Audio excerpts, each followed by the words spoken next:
Hi, and welcome to COMM 130 Visual Media. This video is going to give you a quick introduction into our class, some important class policies, and I'm also going to show you how to navigate around our class. Well, first off, let me introduce myself. My name is Sister Erica Hill. I graduated summa cum laude from BYU, Idaho with a degree in communication and an emphasis in visual media. I was also awarded the Gordon B. Hinckley Communication Award. I loved my time at BYU, Idaho, and COMM 130 was one of my favorite classes, so I feel very fortunate that I'm able to teach it now. Since graduating, I've worked professionally in photography, graphic design, social media design and management, and more. I've also taught graphic design and photography at the high school and the collegiate level, and I really enjoy combining my love of teaching with my love of visual media. In our visual media course, you're going to gain skills in visual communication as you learn, analyze, and apply principles of design, typography, color, and photography to create various design projects. Each project is designed with a real-life situation, and you will review and comment on your classmates' work throughout the semester. You will also gather critique, refine your own projects, and do your final submissions. And finally, you also will follow the BYU Idaho learning outcomes to become disciples of Jesus Christ, sound thinkers, effective communicators, and skilled collaborators. For our course, we do have some requirements. First off, you need a computer with a webcam and specs to run the Adobe Creative Suite 5 or newer. A computer that can run Adobe is perhaps one of the things that I see the most students struggling with. And I have a lot of students who have to drop the class because their computer won't run Adobe. So be sure that your computer can run Adobe. You can read more about that in the class syllabus. And as far as the webcam goes, we typically don't use webcams too much in our class, but you do need to be able to record audio on your computer. Next up, you'll need Adobe CS5, 6, or the CC subscription. Specifically, we'll be using Illustrator, Photoshop, and InDesign in our class. Now, let me emphasize this. You do not have to pay for this out of your own pocket. This subscription is included in the course. And if you have not gotten an email about the Adobe subscription yet, you will be getting one. Again, you can read more about that in our course. Next up, you need Microsoft Word. Technically, when I was a student, I used Google Docs and it worked great, but essentially you need a word processor because you will be doing project reports on a word processor. And finally, we do have a textbook for this course. It is wonderful, and it's called the Non-Designer's Design Book. Again, you can read more about that in the class syllabus. Next up, I also wanted to talk about some of the resources that are available to you. You'll have videos from me, our course creator, and other instructors. These are incredibly important, and essentially they're serving as your instruction time because we don't meet all at the same time together. Instead, you watch pre-recorded videos, so please be sure that you take your time and watch them. As stated before, we do have a class textbook, the Non-Designer's Design Book, and this book is very succinct. It's not very long. If you buy it as a physical book, you'll notice it's really quite thin, but it gives a great overview to the principles of design. When I was a student, I purchased it as an ebook when I took this course, and I loved being able to quickly search terms in the book. And finally, you also have Tutors and the tutoring resource. You can get one-on-one scheduled tutors for this course, and those tutors are free as long as you don't miss your appointment. But you also have the tutoring resource, which is something that's pretty new. And on this resource, you can ask questions to a group of tutors and even see others' questions from all sections of this class, not just our section. So I'm going to show you what that looks like in our course. So of course, as you come into our class, you will see something like this. This is a student view of the class. And please note, it is an old class because I did want to still have the announcements and the modules and everything set up. So the due dates and everything like that will be a little different, but the navigation will be the same. So in our course, on the left side, you'll see there are some different buttons that you can go to. And at the bottom is tutoring resources right here. Now, right now it says something's wrong. That's because I am technically in student view. So I'm going to leave student view, and you'll see it changes a little bit because it changes to my view. But this is what the tutoring resource looks like. You can ask a question, which is what all of these are down here. You can see other people. You can see different topics. And essentially, let's say, for example, this student had a slide background color question. They asked their question and other people answered it, including some of our tutors for this class. So this is a really great resource for any questions you have, and not only questions you have, but questions other people have asked. Maybe you haven't thought of them, but they might still be really great questions that might help you in your course. You can also see on the tutoring resource, there's a quick link where you can arrange a live tutoring appointment. This would be your one-on-one tutoring appointment. These are optional, but again, a wonderful resource for this class. I am also here, of course, to answer questions, but as far as if you need someone to step you through an assignment or spend hours with you on an assignment, that's when you'll really want to consider getting a tutor for this course. So those are some various class resources. There are other ones, but these are some that I really wanted to highlight and talk about with you. Next, I do want to touch on some very important things in the syllabus. This is just miscellaneous things that I really wanted to talk about. And again, just really put an emphasis on because they are very important.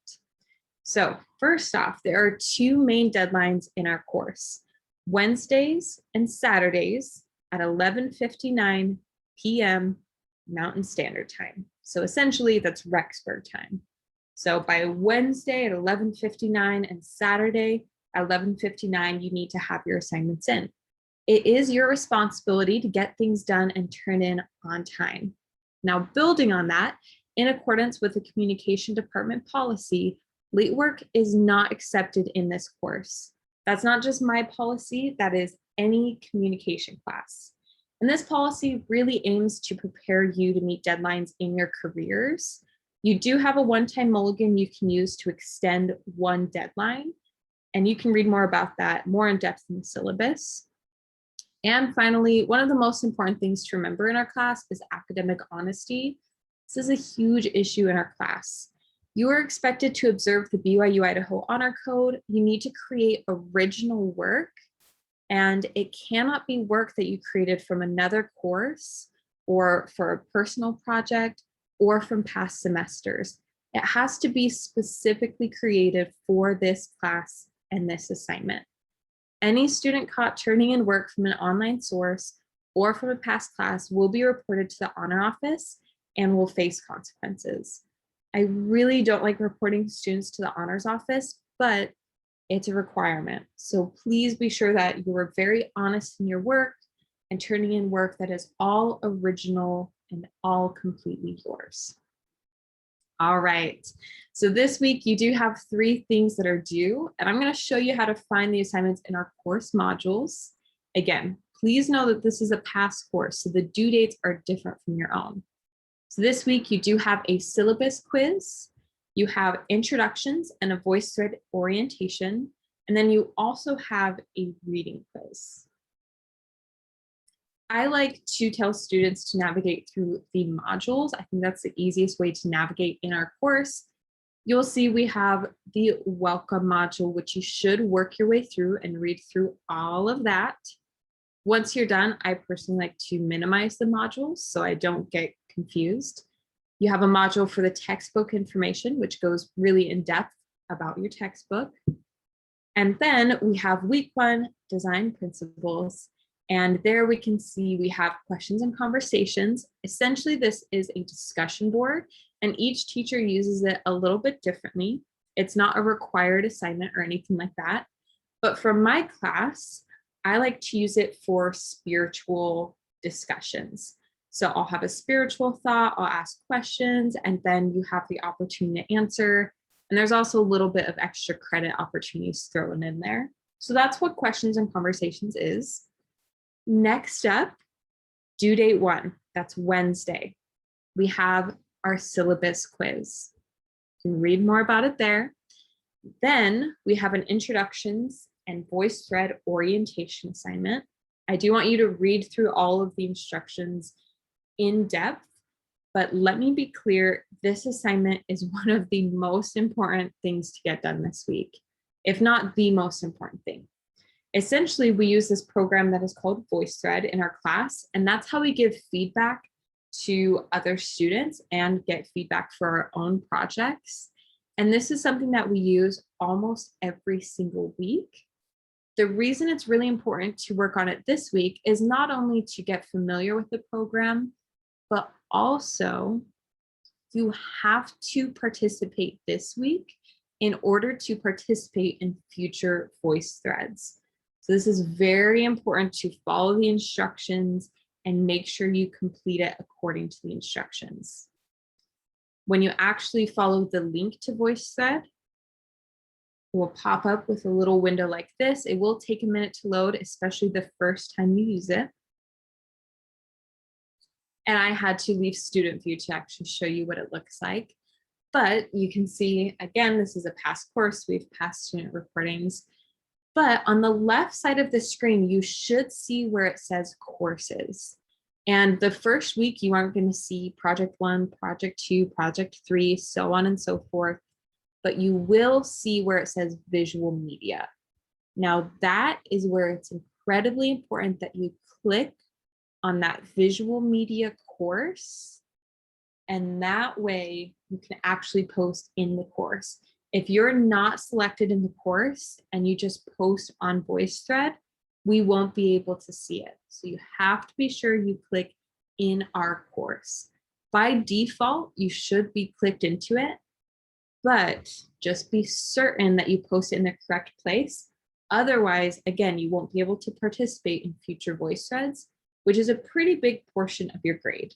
And if you ever have questions about whether or not you did that correctly, feel free to email me and I can double check and make sure it's showing up. And finally, the last thing that is due this week for due date 2, which is Saturday, is your week 1 quiz, which is a reading quiz on chapters 1 through 5.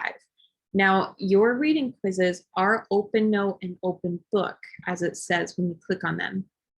So it's really important to first read through all of the reading completely. I promise you the book is succinct and very, very helpful in this course. But during your quiz, don't be afraid to look back through the book and reference it as you're trying to answer these questions, even just to double check it. You have 120 minutes and it's 10 questions. All right, and finally, please always feel welcome to email me. My email is hill@byui.edu. That stands for Erica Hill, hill@byui.edu. Or you can also message me in Canvas with any questions you have. In Canvas, on the left side of your screen, underneath where it says Account Dashboard Courses, there is a little box that says Inbox. That is a great place for you to message me because then it's all together with your course, but you also can email me if you prefer that. I always respond to messages either same day or next day. And even though this is an online course, I want you to know that I am here to help you with any questions you have or any clarification you may need. I also have optional office hours every week that you can attend on Zoom if you'd like to, but that's not required. You definitely should still work your way through the welcome module in our course and the week 1 module, but this video does highlight some important things that I wanted to discuss. Thank you so much for your time. Thank you for watching this video. Let's have a great semester. I'm so excited to be working with you.